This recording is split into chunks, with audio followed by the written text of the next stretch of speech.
Bistado ang mag-asawa na nagtangka umanong suhulan ng 1.5 milyong piso ang kaanak ng isa sa mga nawawalang sabongero para iatras ang kaso. Saksi, si Emil Sumangil, exclusive. Dinakip ng PNP-CIDG ang mag-asawang ito sa isang area ng Rizal Province. Makaraang tangkang suhulan umano ng 1.5 million pesos ang pamilya ng isang nawawalang sabongero. Nahuli ang mag-asawang suspect sa entrapment operation ng pulisya kung saan nakuha ang perang tinangka umanong isuhol kay Jaja Pilarta, kinakasama ni John Claude Inonog, isa sa mga sabongerong nawawala noong pang taong 2002.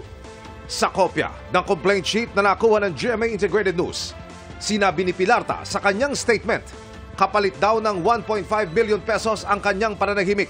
Hindi na pagdalo sa anumang patawag ng korte kaugnay sa kaso ng mga nawawalang sabongero at ang tuluyan niyang pag-atras sa reklamong inihain niya sa DOJ laban sa negosyanteng si Atong Ang at iba pa. Kung gusto po nila, papel ng recantation po yun na pinail ko po dun sa DOJ laban po kila Sir Atong Ang. Kung gusto po nila, pirmahan ko yun, tapos manahimik na ako kapalit ng 1.5 million.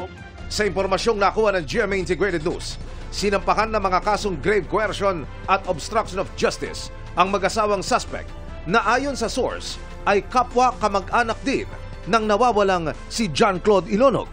So ayoko niyang areglo since day one. Napag-usapan na rin yan noon. Masama yung loob ko nung una, syempre. Anong gusto ba nilang gawin?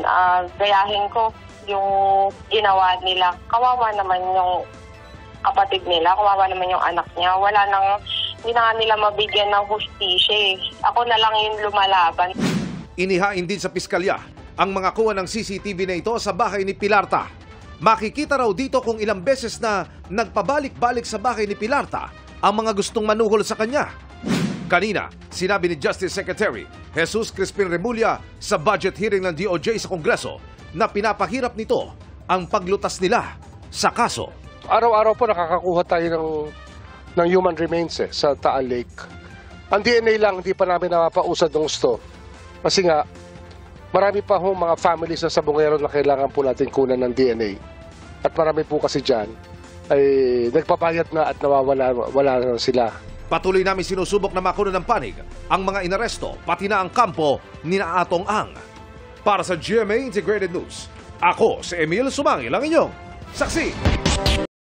Mga kapuso, maging una sa saksi. Mag-subscribe sa GMA Integrated News sa YouTube para sa iba't ibang balita.